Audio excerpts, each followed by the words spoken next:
تو جہاں عوامی مسائل کی بات ہونی ہوتی ہے اس ایوان کے مناظر میں کتنے افسوسناک ہیں اپنے مہمانوں سے جاننے کی کوشش کرتے ہیں. فاروق ستار صاحب کراچی اسٹوڈیوز میں ہمارے ساتھ موجود ہیں. ایم کیو ایم تنظیمی بحالی کمیٹی کے سربراہ ہیں. رانا تنویر صاحب مسلم لیگ نون کے سینئر رہنما ہیں.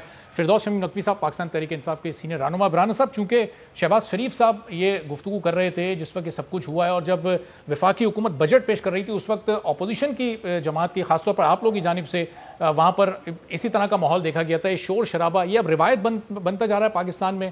اب مہذب انداز سے بحث نہیں ہو سکتی, چاہے وہ بجٹ کی تقریر ہو چاہے وہ کسی اہم قومی مسئلے. آپ کی درست ہے اور اس میں وزن ہے, لیکن آپ کو پتا ہوگا کہ جب سے پی ٹی آئی کی گورنمنٹ آئی ہے یا جب سے پی ٹی آئی والے عوام میں آئے ہیں, پچھلے سال بھی وہ عوام میں تھے 32-34 آدمی تھے, تو انہوں نے جس قسم کا رویہ اپنایا, جس طرح کی ٹریننگ ہوئی, جس طرح دھرنے یا کنٹینر پہ چڑھ کے عمران خان صاحب نے گفتگو کی, جو زبان استعمال کی, وہ آپ کے سامنے ہے. اور یہی ٹریننگ ملی ان کے ورکرز کو, ان کے ممبرز کو, لیجسلیٹرز کو.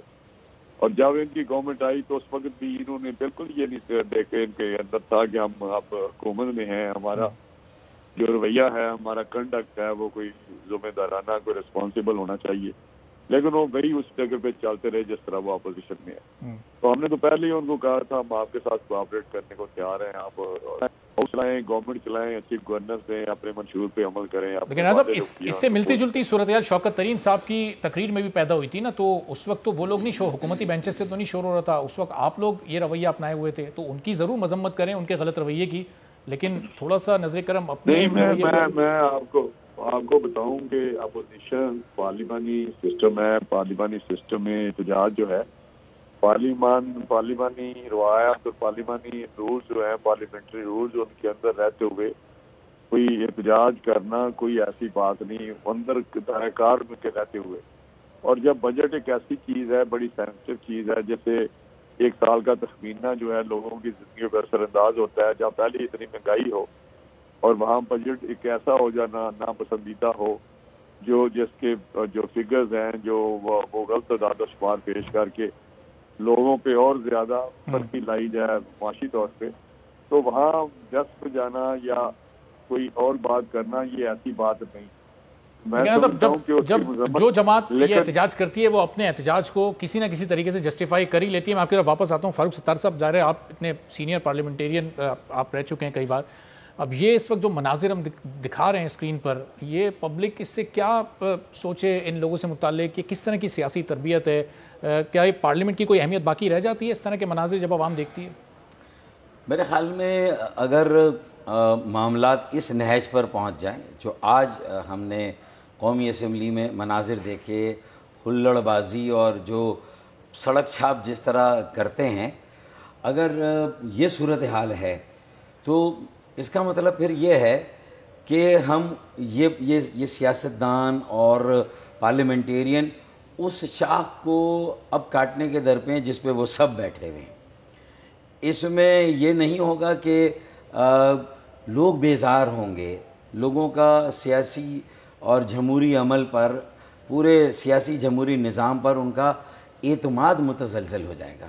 اور ظاہر ہے کہ ایک ہاؤس بزنس کمیٹی ہوتی ہے, اسپیکر کے ساتھ بیٹھ کر کسی بھی نئے سیشن سے پہلے حکومت بینچ کی پارٹیاں بھی اور اپوزیشن بینچ کی پارٹیاں بھی اسپیکر کے ساتھ بیٹھتی ہیں, اور پھر ہاؤس کے کنڈکٹ کے اوپر جو رویہ ہے جو اس پر کوئی چیز طے کی جاتی ہے اور اس کے سب پابند ہوتے ہیں.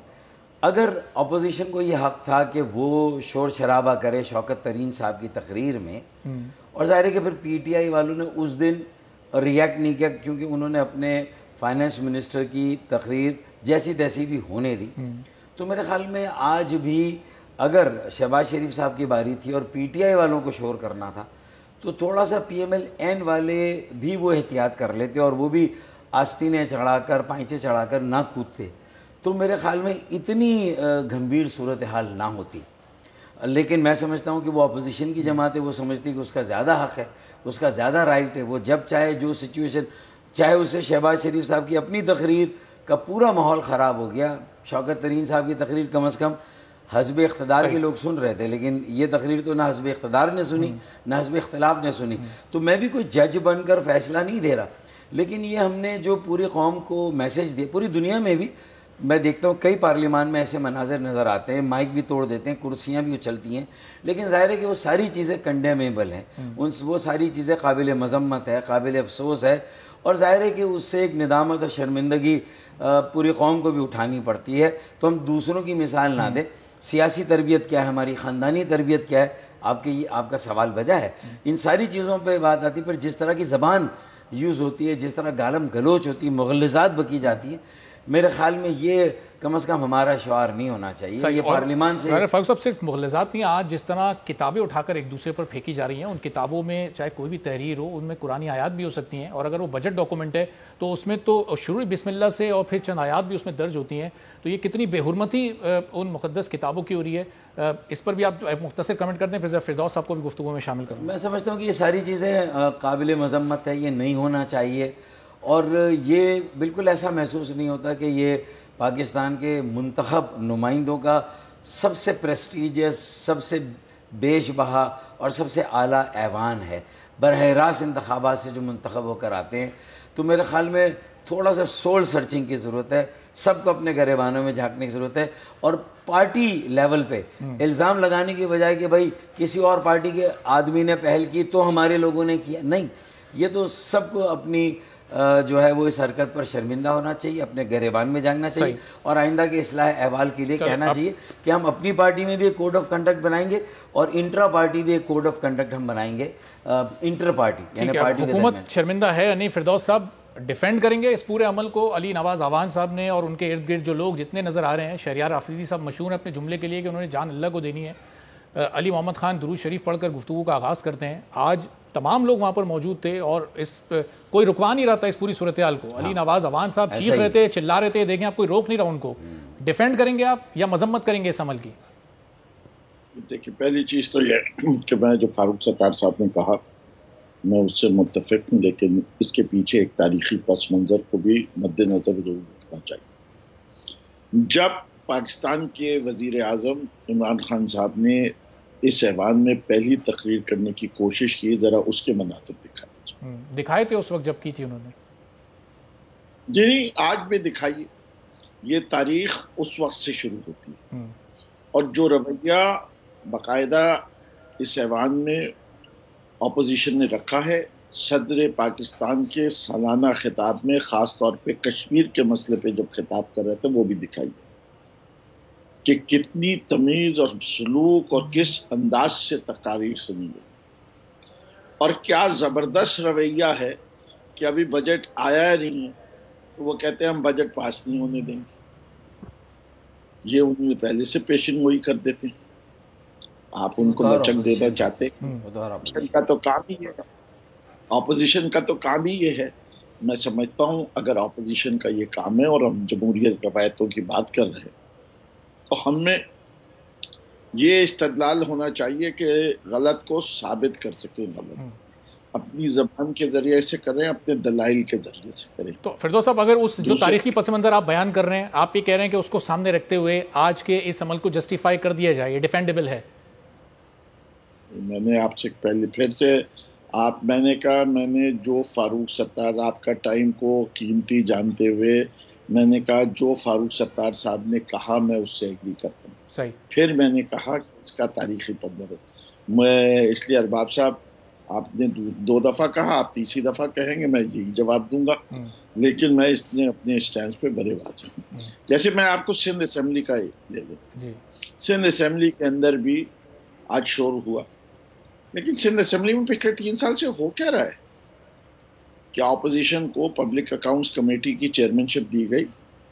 کیا اپوزیشن کے ارکان کو اسٹینڈنگ کمیٹیز کا ممبر بنایا گیا؟ کیا اپوزیشن کے پرائیویٹ ممبرز ڈے پہ بلز آتے ہیں؟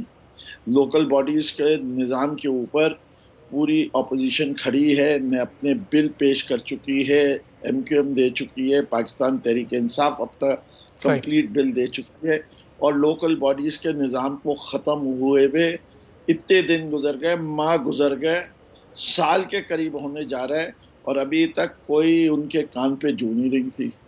وہ کس بات کو سننے کو تیار ہے؟ عوام میں وعدہ کرتے ہیں کہ ہم PFC دیں گے, یہ جس سال ہم شروع ہوئے تھے اس سال کا وعدہ ہے سعید غنی کا on the floor of the house, اور آج 2-2.5 سال ہو گئے وہ پی ایف سی کہیں نظر نہیں آتا. یہ ساری چیزیں صاحب یہ پی ایف سی لینے کا طریقہ کار آپ لوگوں نے اپنایا کہ سیٹیاں بجائیں، باجے بجائیں اسمبلی میں. چلیں میں آپ کی طرف واپس آؤں گا. سندھ کے معاملے پر تو ذرا بڑی ڈیٹیل سے بات کرنی ہے. رانا تنویر صاحب کا ایک چھوٹا سا کمنٹ لے کے پھر ان کو میں ذرا ان کا شکریہ کروں گا. رانا صاحب، اب یہ قومی اسمبلی میں ظاہر ہے یہ بجٹ سیشن ابھی یہ چلنا ہے، یہ اب آپ لوگوں کی اسٹریٹجی آگے کیا ہے؟ یہ نہیں چلنے دینا؟ اب کل جب حکومتی لوگ آ کر بات کریں گے تو آپ لوگ بھی اسی طرح سے رویہ اپنائیں گے؟ مثال کون سیٹ کرے گا کہ اپنے مخالف کو تمیز اور تہذیب کے دائرے میں سنیں بیٹھ کر اطمینان کے ساتھ؟ دیکھیں، آپ نے تو پہلے ہی بلکہ دونوں سے بان نے کہہ دیا، لیکن میں سمجھتا ہوں عروج طاہر صاحب تو بڑے پرانے ہمارے ساتھی رہے ہیں، ان کو پتہ ہے یہ اگر آپ کہیں کوئی ریجمنٹل کوئی چیز ہوتی ہے تو اس میں پارلیمانی روایت اور رولز ریگولیشن کے اندر احتجاج ہوتا ہے، اور یہ زیادہ احتجاج اپوزیشن کرتی ہے. کبھی گورنمنٹ نے احتجاج اپنے خلاف تو نہیں کرتے. مجھے سمجھ نہیں آئی یہ پہلی دفعہ ہو رہا ہے اس طرح کی بات کہ گورنمنٹ جو ہے وہ احتجاج کر رہی ہے. اگر یہ جاتے تھے واک آؤٹ کرتے تھے ہمارے زمانے میں تو ہم تو لابی تک جانے نہیں دیتے تھے، جا کے لے آتے تھے. پچھلے جب ٹنیور تھا ہمارا ہم بھاگتے تھے، 1-2 وزیروں کی ڈیوٹی لگتی تھی، اسپیکر کہتا تھا یا خود ہی ہم جاتے تھے، جا کے ان کو لے آتے تھے کہ جی واپس آ جائے. لیکن اب تو یہ خود کہتے ہیں جائیں جائیں جائیں جائیں، دفعہ ہو جائے.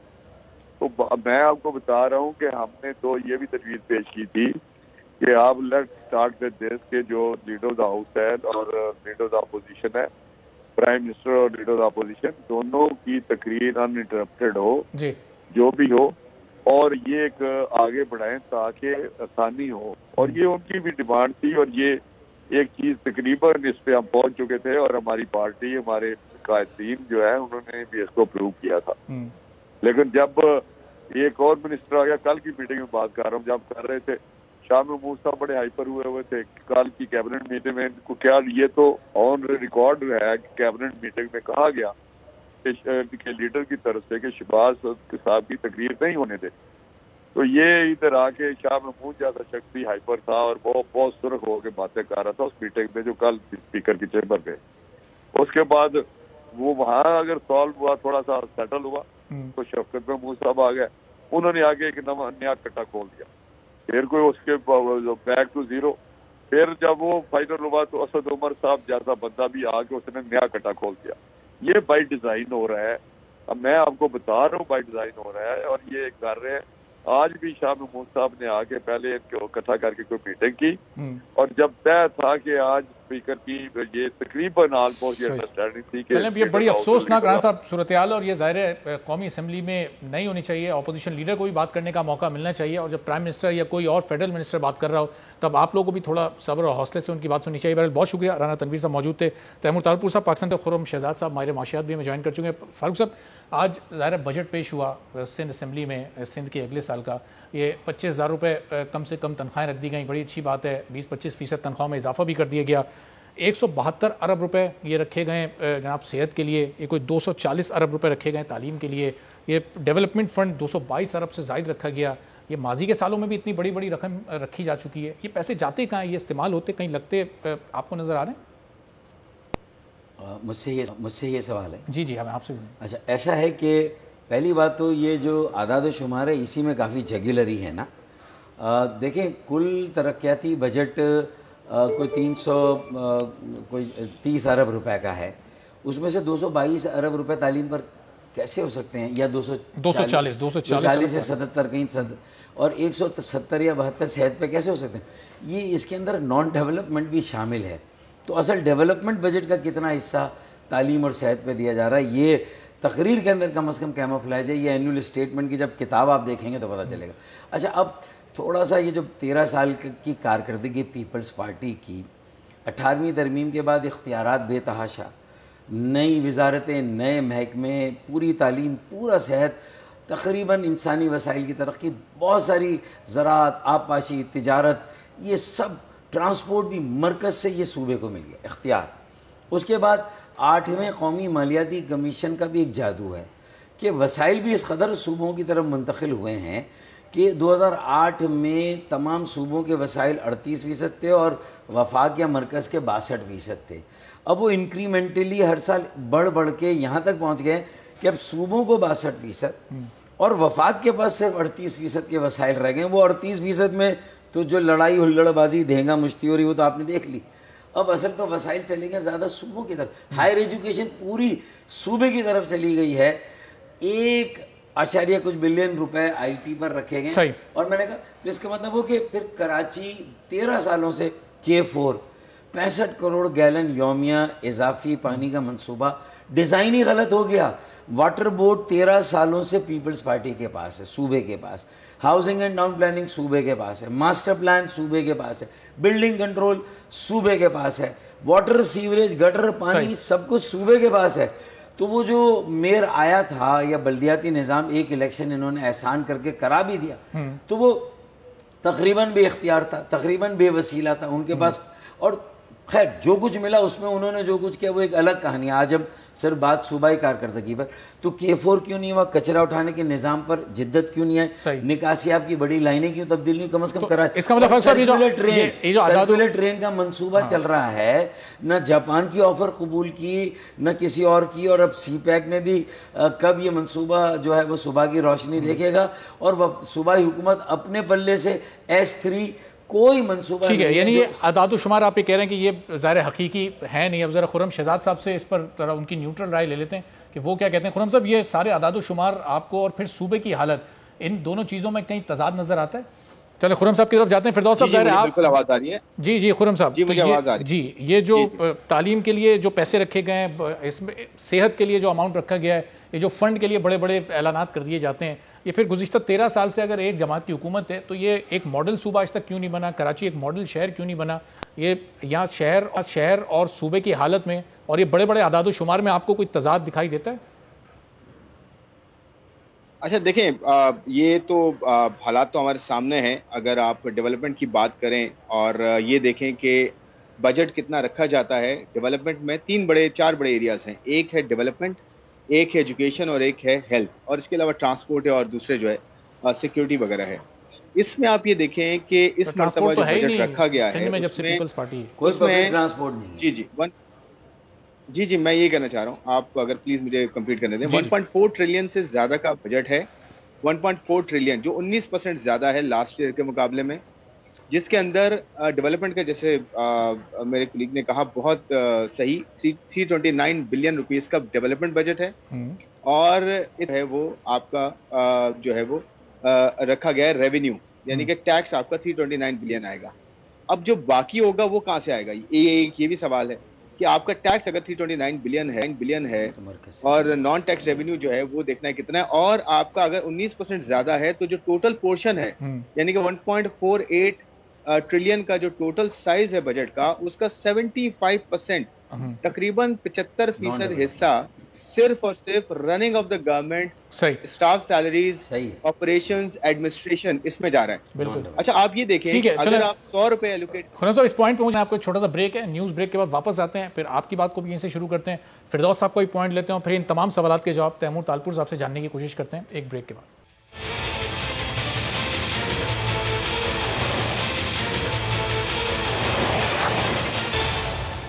پروگرام میں ایک بار پھر آپ کو خوشامدید کہتے ہیں. تمام مہمان ہمارے ساتھ موجود ہیں. فردوس صاحب وقت ضائع کیے بغیر آپ کی طرف میں آتا ہوں کہ آپ ظاہر سندھ میں اپوزیشن میں وزیر اعلیٰ مراد علی شاہ جب بجٹ پیش کر رہے تھے, اس بجٹ پر آپ لوگ کو بنیادی اعتراض تھا کیا؟ انہوں نے سرکاری ملازمین کی تنخواہیں بھی بڑھا دیں, مزدور کی کم از کم تنخواہ بھی 25,000 کر دی, پھر پاکستان تحریک انصاف اور یہ متحدہ اپوزیشن یہاں پر کیوں آپ لوگ سیٹیاں بجا رہے تھے, باجے بجا رہے تھے؟ میرے خیال سے پچھلے 13 سال سے عوام کو, پارلیمنٹیرینز کو, سب کو بے وقوف بنایا جا رہا ہے. ہم اسی کے خلاف احتجاج کر رہے تھے کہ اب بے وقوف بنانا بند کرو, اس لیے کہ کراچی کا سیف سٹی پروجیکٹ پتہ نہیں کب سے چل رہا ہے, مکمل نہیں ہوتا. S3 کا منصوبہ 2004 سے چل رہا ہے, ابھی تک مکمل نہیں ہوتا. شروع ہی نہیں ہوا. گھگر پاٹک کی اسٹیل مل کی سڑک کبھی مکمل ہی نہیں ہوگی. 3 سال سے تو میں دیکھ رہا ہوں. ریڈ لائن شروع ہونی تھی, پچھلے سال شروع نہیں ہوئی. پچھلے سال بھی 322 ڈیولپمنٹ کا بجٹ سے 113 بھی شاید خرچ نہیں ہوا. 3rd کوارٹر رپورٹ اٹھا کے دیکھ لو. جو ان کے اعداد و شمار ہوتے ہیں وہ میچ نہیں کرتے. وہ سارا بلیم یہ ہوتا ہے جی کہ ہمیں NFC کا ایوارڈ نہیں ملا. اس سال جب کہ ریونیو کلیکشن پوری ہو رہی ہے اور بہتر ہے، اس کے باوجود یہ کہہ رہے ہیں کہ ہمیں پیسے نہیں مل رہے، جبکہ ان کو بھی معلوم ہے، آپ کو بھی معلوم ہے، مجھے بھی معلوم ہے کہ اسٹیٹ بینک بغیر کسی کٹوتی کے، بغیر کسی تحمل کے جتنا پیسہ جمع ہوتا ہے اس کے لحاظ سے 14.4% صوبہ سندھ کو بھیج دیتا ہے.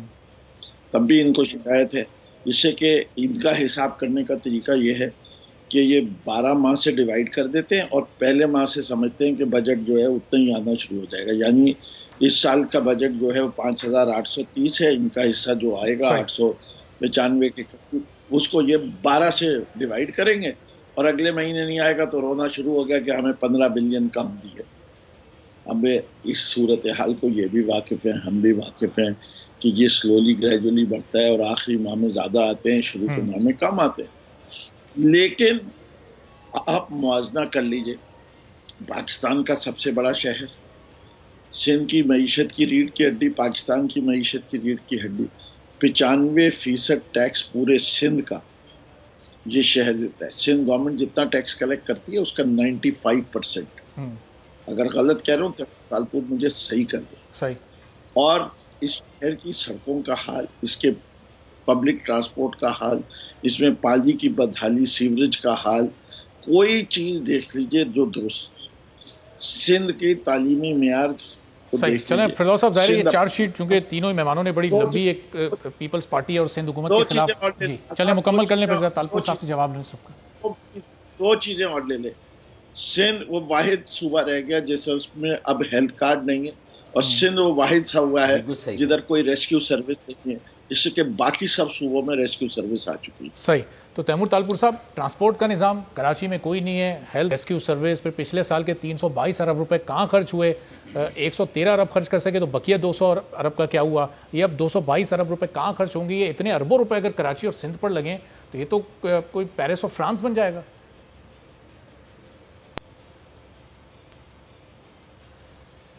فرانس تو انشاءاللہ بنے گا اور پیپلز پارٹی ہی بنائے گی، پر فی الحال تو آپ بات کریں ہیلتھ کارڈ کی. آپ نے ہیلتھ کارڈ دیا ہے، آپ کے پنجاب سے اور بلوچستان سے علاج کرانے کے لوگ کراچی آتے ہیں، مفت علاج کراتے ہیں. وہاں پہ آپ کے ہیلتھ کارڈ میں جو فراڈ ہے، جو پیسے کھانے کے طریقے کار ہیں، وہ سارے میں ابھی کھول کے بتاتا ہوں. پلس اس کے ساتھ ساتھ آپ کے ہیلتھ کارڈ میں ایک لمٹ ہے کہ اتنا اماؤنٹ کوئی ہیلتھ کارڈ سے خرچ کر سکتا ہے. ہمارے پاس سندھ میں اگر کسی کو کوئی پرابلم ہے، وہ سائبر نائف یوز کرے، وہ لاکھوں یا کروڑوں کا خرچہ کرے. ہم مفت علاج کرتے ہیں اور ہمارا علاج جو ہے لمٹ لیس ہے. آپ بات کریں روڈوں کی، روڈیں آئیں دیکھیں، رستے آئیں دیکھیں. تو کراچی سے میرے ساتھ بیٹھے، سفر کریں مٹھی تک، سر پارکر تک، سائبر نائف والا علاج تو بہت ہی چند مخصوص ایک لوگوں کا ہوتا ہے، اور یہ عام علاج کی بات ہو رہی ہے اس وقت. ایک عام بندہ کسی سرکاری اسپتال میں جاتا ہے، یہ عام علاج تو ہمارا بلا شک اتنا چل رہا ہے، اس طرح چل رہا ہے، اسی کی دعائیں مل رہی ہے. اور سائبر نائف تو اس لیے بتانا ضروری ہے کیونکہ سائبر نائف کی روز دن میں 6-8 پیشنٹ استعمال کرتے ہیں، اور ان کے پتہ نہیں کب تک کی بکنگز ہوتی ہیں. جو میجورٹی باہر صوبوں سے آ کے لوگ کام کرا رہے ہیں، اتنے یہ ایفیشینٹ ہیں تو اپنے صوبے میں بھی سائبر نائف رکھتے ہیں جو مفت میں کام کرے. کیوں آگے سندھ میں آ کے ہمارے بھائی دوسرے صوبوں سے کرتے ہیں؟ اچھا، آپ بات کریں بسز کا، ایک واحد سیکٹر تھا جس میں ہم تھوڑے پیچھے تھے، اور وہ تھا ہمارے ٹرانسپورٹ کا. ہم نے 250 ہائیبرڈ بسز اس بجٹ میں ڈال دی ہیں، اور ود ان نیکسٹ 6 منتھ وہ کراچی کی روڈوں پر ہوں گی. اس کے علاوہ ہم نے ہر چیز میں ایکسل کیا. تالپور صاحب، یہ ویسے یہ 6 مہینے والی تاریخ آپ نہ ہی دیں، کیونکہ اس سے پہلے اویس قادر شاہ صاحب، ناصر حسین شاہ صاحب اتنی تاریخیں دے چکے ہیں کہ اب یہ تاریخوں سے ڈر لگتا ہے. دیکھیے جی، یہ تیمور تالپور عرض کر رہا ہے، میں وہ بات کرتا ہوں جو مجھے 100% پتہ ہوتی ہے. میں نے پچھلے 3 سال میں یہ بات آپ کے ساتھ نہیں کی ٹرانسپورٹ کا بھی. میں نے ٹرانسپورٹ کا آپ کے کسی شو میں نے ٹاپک چھیڑا نہیں چھیڑا نا. تیمور بھائی پھر سال پہلے آپ ہی کر لیتے یار، وہ سعید غنی اور ناصر شاہ نے کیوں کی، پھر آپ ہی کر لیتے. انشاءاللہ تعالیٰ یہ آپ کے سامنے آ جائے گا. 1 سال پہلے آپ ہی کر لیتے. یہ بھی ایک بات، اب ایک اور بسوں کی 250 بسیں مل جائے گی. سندھ کے عوام کو سجدہ شکر کرنا چاہیے. اپنی باری پہ بات کرنا، نقوی بھی میری باری ہے، میں بات کر لوں. نقوی صاحب ذرا رکیے، فردوس صاحب ذرا تیمور صاحب کمپلیٹ کر لیں پھر آپ کی طرف میں آتا ہوں. جی تیمور صاحب، اب چلیں سندھ کے صوبے میں اگر ہم اتنا پیچھے جا رہے ہیں تو آج پی ٹی آئی 6 نمبر پہ کیوں آتی ہے الیکشن میں؟ 5ویں پہ، 6 پہ ایم کیو ایم کی 1 نمبر آپ نے اور پیچھے کر دیا. یس یس یس، آف کورس ایم کیو بھی وہی حال ہے، اس کا بھی وہی حال ہے، پی ٹی آئی کا بھی وہی حال ہے. چاہے اندرون سندھ ہو، چاہے کراچی ہو، چاہے حیدرآباد ہو، بدین عمر ہر جگہ پہ لوگوں نے ان کو ریجیکٹ کر دیا کیونکہ ان کی پالیسی یہ عوام دشمن پارٹی ہے اور یہ عوام دشمن بجٹ لے کے آئے ہیں. اگر آپ نے کہیں اچھائی دیکھی ہے تو آپ نے دیکھی ہے سندھ میں جہاں پہ ہم نے 25% سیلریز بڑھائی ہیں, ہم نے پینشن بڑھائی ہے, ہم نے منیمم ویج سیٹ کی ہے 25,000 کی. کون سے صوبے میں ہے مجھے اور کس صوبے کا نام بتائیں. اچھا چلے بہرحال اس کے علاوہ ذرا اس بات پر آتے ہیں, اگر آپ کو کسی بات پہ اعتراض ہے, اگر آپ کو کسی بات پہ ناراضگی ہے تو آپ کو عوام نے ووٹ دیا ہے اور چن کے لائے ہیں اس عوام کے اندر تاکہ آپ عوام میں بیٹھ کے اپنی آواز اٹھائیں. آج ان کو بیٹھ کے سننا چاہیے تھا کہ مراد شاہ صاحب کیا کہہ رہے تھے, یہ اپنے نوٹس بناتے اور یہ ہمیں پھر بتاتے کہ ہمیں کس کس چیز پہ اعتراض ہے, ہم ان کے اعتراضات دور کرتے. آج کوئی تماشا تھا, مطلب ایم پی ایس بندر بنے ہوئے تھے, سیٹیاں بجا رہے ہیں, باجے بجا رہے ہیں. صاحب وہ اصل میں ظاہر ہے چونکہ آپ لوگوں نے وفاق میں شوکت ترین صاحب کو نہیں تقریر کرنے دی تو اب ہر صوبے میں یہی ہوگا, ہر جگہ اپوزیشن اسی طرح شور مچائے گی. شوکت ترین صاحب کی اسپیچ میں ہم نے سیٹیاں اور باجے ہم نہیں لے کے آئے تھے. پیپلز پارٹی کے کسی بندے کے پاس ایسی کوئی یہ گری ہوئی حرکتیں ہم نہیں کرتے, بہت ہی گرے ہوئے لوگ ایسی گری ہوئی حرکت کر سکتے ہیں. آپ لائیں میڈیا کے پاس آپ کو ہر چیز پڑی ہے, کلپس لا کے مجھے آپ دکھا دیں کسی ایک پیپلز پارٹی کے ایم این یا سینیٹر نے یہ حرکت گری ہوئی گھٹیا حرکتیں کی ہوں اس ایوان کے اندر, جس ایوان جن کی وہ یہ پروونشل اسمبلی جس نے پاکستان کی قرارداد پیش کی تھی. آج کہاں پر آپ نے اس کو کھڑا کر دیا لا کے. آج جن لوگوں نے ان بندروں کو جو یہ سیٹیاں بجا رہے تھے ان کو ووٹ دے کے لائے, وہ سوچ رہے ہوں گے کہ ہم نے کتنی بڑی غلطی کی, ہم نے کن کو اپنے ووٹ دے دیے تاکہ اسمبلی میں آ کے سیٹیاں بجائیں, مذاق اڑائیں, ڈانس کریں آ کے اسمبلی میں. اس طرح تھوڑی ہوتا ہے بھائی, کوئی اس ہاؤس کی عزت ہوتی ہے, کوئی طریقہ کار ہوتا ہے, ڈیکورم ہوتا ہے ایک پروونشل اسمبلی کا. ایسو کو اسمبلی میں لے کے سلیکٹ کر کے لے آئے کہ آپ کو سوٹ کر رہی تھی چیز. 70 سال کے ممبر, کوئی بیچارہ چل نہیں سکتا, کسی کے سر پہ بال نہیں ہے, وہ بھی سیٹیاں بجا رہے, ڈانس کر رہے ہیں. For God sake this is the provincial assembly of Sindh. یہ ابھی یہ پی ٹی آئی نے 5ویں نمبر اور ایم کیو ایم کو 6ٹھا نمبر کیوں ملا؟ تیمور صاحب آپ نے پوائنٹ رہا تھا, فاروق ستار صاحب کے پاس اس کا ذرا جواب دینا چاہ رہے ہیں, پھر شہزاد صاحب کی طرف میں جاتا ہوں. جی فاروق صاحب اگر مختصراً آپ بتا دیں کیا کہنا چاہ رہے ہیں. نہیں, میں تو سمپلی یہ کہنا چاہ رہا ہوں کہ ماس ٹرانزٹ کا ایک نظام ہے کراچی کے لیے اور ایک public transport. Karachi transport corporation تو کئی سال پہلے ختم کی تھی صوبائی حکومت نے, اور اس کے بعد یہ امید تھی کہ کوئی ایک پبلک ٹرانسپورٹ کمپنی بنے گی جس میں پبلک پرائیویٹ پارٹنرشپ میں آگے کام کو بڑھایا جائے گا. جاپان نے آفر کی, اس پر کوئی توجہ نہیں دی. 13 سال سے بلا شرکت غیر پیپلز پارٹی کی صوبائی حکومت موجود ہے, لیکن شہری سندھ کے ساتھ خاص طور پہ اور عمومی طور پر پورے سندھ کے ساتھ, ایون دیہی علاقوں میں بھی اگر آپ شہروں کا انفراسٹرکچر دیکھ لیں, اور یہ اس لیے کہ 2013 کے خاص طور پہ بلدیاتی ایکٹ کے بعد جہاں 140A کانسٹیٹیوشن کی شق کی نفی کی گئی اور سارے بلدیاتی اختیارات بھی لے لیے گئے, تو وہاں پر تو یہ شہروں کا انفراسٹرکچر دیہی علاقوں, قصبوں میں اور تحصیلوں میں بھی یہ سارے کام تو صوبائی حکومت ہی کو کرنے, کیونکہ انہوں نے وہ اختیار لے لیا اور وسائل 8ویں قومی مالیاتی کمیشن میں انہیں خوب ملے ہیں. تو اس کے بعد بھی تو میں تو یہ سمجھتا ہوں کہ میں یہ ازرہ مذاق کہنا چاہ رہا تھا کہ 6ٹھے نمبر پر ایم کیو ایم اس لیے آئی اور پی ٹی آئی 5ویں نمبر پر اس لیے آئی کہ اصل میں اب پیسوں کی ریل پیل پر جو ہے وہ الیکشن کا انحصار ہوتا ہے. جو جتنا زیادہ پیسہ کرتا ہے وہ آسانی سے ووٹر کو کہیں نہ کہیں اٹریکٹ کر لیتا ہے. تو چونکہ انہوں نے 13 سالوں میں کمایا اتنا ہے میرے خیال میں کہ اب ان کے پاس الیکشن کے جو اخراجات ہیں وہ ان کے پاس دستیاب ہیں کسی وقت بھی. ان 13 سالوں فرض شروع کے 5 سال آپ لوگ بھی ان کے ساتھ تھے, تو اسی لیے میں کہہ رہا ہوں وہ ہمارے والوں نے ویسا کیا ہوگا. میں تو منع نہیں کرتا, میرا جھگڑا میرے اپنے والوں سے بھی کچھ اسی وجہ سے. جیسے یقین صاحب کہہ رہے ہیں ان کے بارے میں کہ انہوں نے بڑا کمایا, ان 5 سالوں میں آپ لوگوں نے بھی کمایا. دیکھیں میں یہ کہہ رہا ہوں کہ پھر پیسہ گیا کہاں. سالانہ ترقیاتی یہ 222 ارب تعلیم پر, 170 ارب صحت پر یہ کہہ رہے ہیں, ماس ٹرانزٹ پر 7 ارب کی بات کر رہے ہیں, K4 پر کچھ 20-30 ارب روپیہ خرچ ہو گیا. اب ڈیزائن غلط ہو گیا, اس کی ذمہ داری کسی نہ کسی کو تو قبول کرنی ہوگی. واٹر بورڈ, سیوریج اور نکاسی آب اور فراہمی آب حکومت سندھ کے پاس ہے. تو کہیں نہ کہیں یہ تو ماننا ہوگا نا کہ بھئی آپ نے یہ غلطی کی ہے. مطلب یہ نہیں ہو سکتا کہ صرف سرکاری ملازمین کی تنخواہوں پر جو ہے وہ پورے سندھ کو آپ کو شادیانے بجانے لگیں خوشی کے, اور آپ سمجھے کہ پورے سندھ میں فیل گڈ کا ایک تاثر قائم, اور ایسا نہ کریں نا. دیکھیں سرکاری ملازمین کتنے ہیں, بہت اچھا کیا, اس سے زیادہ بڑھا دیتے. آپ نے ویجز اچھا 25,000 مزدور کی تنخواہ کر دی, آپ کہاں ملوں میں جائیں گے, لوگوں کے پیچھے جائیں گے, اور اس بات کو انشور آپ نے 17,500 انشور نہیں کیا کہ وہ تنخواہ انہیں ملتی تھی نہیں ملتی تھی, آپ بتا دیجئے. تو میں سمجھتا ہوں کہ تھوڑا سا سول سرچنگ کی ضرورت ہے. تیمور تالپور کی کچھ باتیں صحیح ہوں گی, یہ کہہ رہے ہیں آگے یہ بسیں آ جائیں گی, بھائی 13 سالوں میں نہیں آئی ہیں تو لوگ کیسے اعتبار کریں گے؟ ظاہر ہے یقین کرنا بڑا مشکل ہے. اور تنخواہوں والا جو معاملہ خرم شہزاد صاحب, جی ایک منٹ مجھے دیجیے گا. چلیں طالب 30 سیکنڈ میں کر لیں. خرم صاحب بہت دیر سے خاموش بیٹھے, ان کی طرف جانا ہے جلدی سے. میرے بڑے بھائی ہیں فاروق ستار صاحب, پہلے تو میں ان کو سلام کروں گا. وعلیکم السلام. پر مجھے ایک بات کا بڑا دکھ ہوا کہ آج کراچی کی عوام, حیدرآباد کی عوام, پورے سندھ کی عوام کو میرے بھائی نے بکاؤ کر دیا, یعنی کہ ووٹ بیچتی ہے. تو اگر واقعی عوام ووٹوں سے ووٹ ملتے ہیں, پیسوں سے ووٹ ملتے ہیں, تو پھر تو جو ہے سو میرے خیال سے سارے بھتہ مافیا کون سی پارٹی میں ہے, کون سی پارٹی جو ہے پوری فیکٹریوں میں آگ لگا کے 100 لاشیں نکال دیتی تھی. اس لیے انہیں بھی آواز نہیں آ رہی ہے. اگر ووٹ ہو, اگر پیسوں پہ ووٹ ملتے تو میرے خیال سے ایم پی اور پی ٹی آئی, میں نے کہا جو زیادہ پیسے خرچ کرتا ہے اٹریکٹ کرتا ہے. میں نے یہ نہیں کہا کہ ووٹر نے لیا, میں نے بالکل نہیں کہا. خرچ سے تو مطلب میں نے ایک آپ کا حق ہے, آپ بولیں.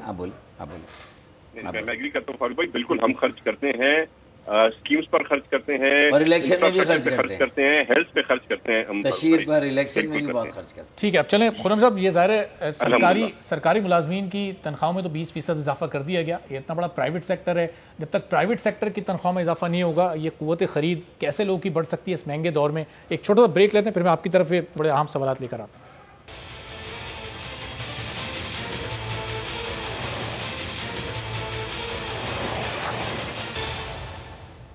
پروگرام میں ایک بار پھر آپ کو خوش آمدید کہتے ہیں, اور تمام مہمان ہمارے ساتھ موجود ہیں. خرم شہزاد صاحب, آپ سے بڑی معذرت کے ساتھ پچھلے سیگمنٹ میں آپ کو وقت نہیں مل سکا.